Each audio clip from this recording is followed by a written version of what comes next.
Hi, everyone. Welcome to another Linfield Coaches CatChat. Joe Stewart here with head Linfield Lacrosse coach Sarah Dalsey. The week before you get ready for, surprisingly, here in April, your first Northwest Conference home matches of the year. Big weekend coming up with the Wits coming to town. Your team's playing great. Coach, I got to imagine you're feeling pretty good right now. Yeah, we're feeling pretty good right now for sure. 7-3 start, which is actually the first time it's happened since 2021 for the program, and just the second time in the last 20 years that a team has gone 7-3 or better in the first 10 games. 3-0 start to conference play with the 3 wins last week as well.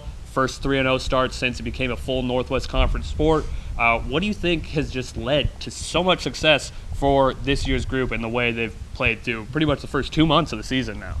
Yeah, so I think this year the big thing is like we spoke about in our first chat is we have a ton of returners, right? So that always helps. We've had the last 3 years pretty much to start to mesh and really learn each other and try new things. But I think the biggest thing in terms of our success is that they've been willing to work really hard and willing to try things that kind of push them outside their comfort zone. So I think that's why we've been successful so far. With so many returners, it definitely looks, watching your team play, they seem really interconnected this year. And it seems like culturally there's been some improvements there.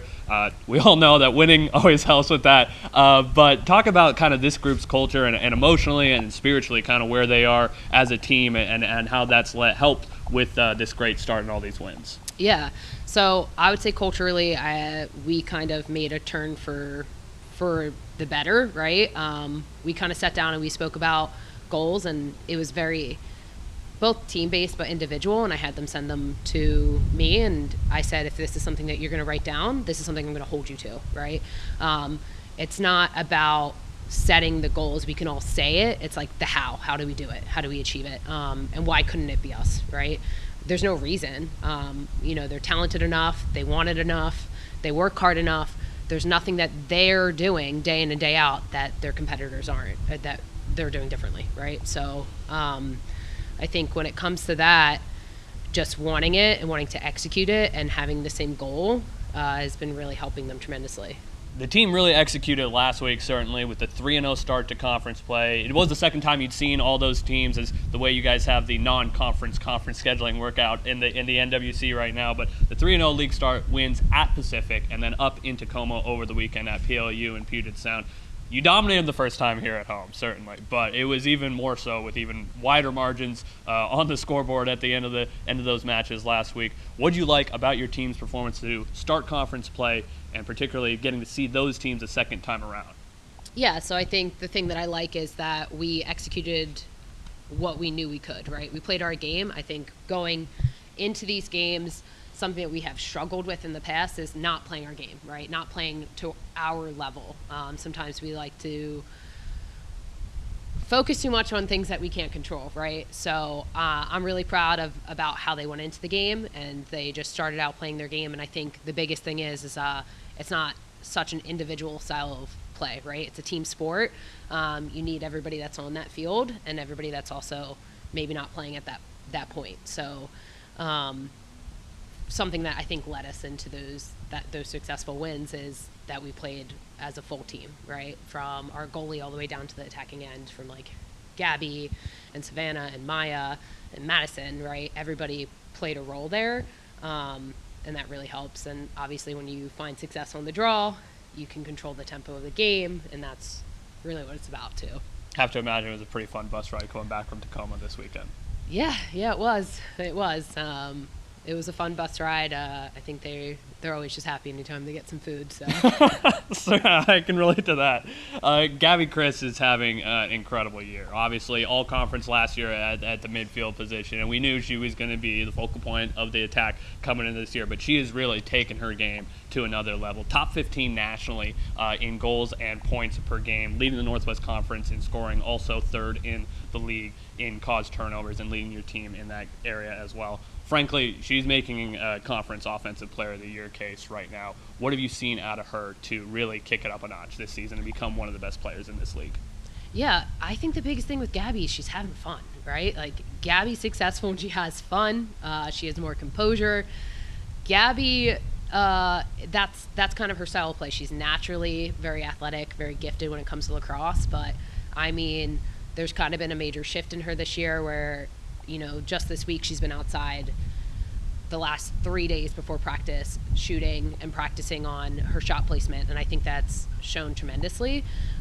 So I think she's just really hungry to be successful, and it doesn't help, like I said, that she's just naturally gifted as well. And another player that's really stood out this year is Savannah Irwin, and especially Gabby missed a little bit of time earlier in the year. We really saw Sav pop there and had the big game against Pacific last week too, with 11 points in that one. Last match scored her 100th career point. She's second in the league in assists per game right now, leading the team in creating. She smashed her point total from last year already. 23 goals, 23 assists, really balanced contributions there. What's led to her? Talk about the work that she's kind of put in this year, and particularly what she brings to the field as a creator for this attack. Yeah, so Savannah is someone that I'm extremely proud of her growth, right? This is actually a conversation we recently had. I was like, I'm not one to be like, hey, look at these stats. I don't really believe in that as a coach. It's a team sport. It's a team effort, right? So, but if you sit there and you look at it from her freshman year until now, it's night and day, right? So super proud of her there. But yeah, Sav has a different style of play, and I think you have to kind of look at that as in, if she sees the lane, she's going to take it, but she also can see the feed, right? So I think that's why she's been so successful this year. She's added more layers into her play, and I think just like she's a junior now, right? So that confidence piece is also kicked in, and that's been helping her tremendously.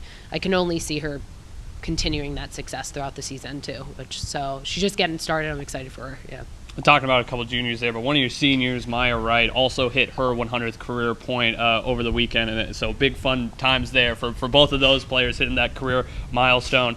Second in the team in caused turnovers, leading the team in draw controls. That's who you've put in that situation a lot of the time this season. Been a solid all-around contributor throughout her career. What she brought to the field this year, and just has her consistency improved much over her career here. Going into her senior year, really seems like she's carved out a really nice role for herself. Yeah, Maya has. I think the biggest thing with Maya is she trusts herself now. I think, she had that season off due to injury, and I think trusting her leg and trusting what her body was capable of was a struggle, and now I think she's just she just plays, right? I don't think it plays a role in her head anymore. And it shows, right? So she's definitely not one to take lightly. When she's on, man, she's on. And she's killer. So I'm really happy for her. I think it's your senior year. Why not show out? It's the last one, best one, right? So I hope that she continues to work hard and continues to find success on the field. I'm sure it feels really great for her. It's not a small accomplishment to hit 100 points, so I'm sure that is going to be a nice little boost for her going into this weekend as well. Really been fun to watch her work this season. Hosting the Wits this weekend. Whitman on Saturday, Whitworth on Sunday. We know that this will be two of the toughest opponents your team has faced so far this year, particularly when we're talking about West Coast opponents. It's not going to be easy here at home. It never is in these Northwest Conference matches in the top half of the standings, whether you're home or road. What's the key to keeping this win streak going, stretching it past 4, and coming away with a couple big wins against the Wits this weekend?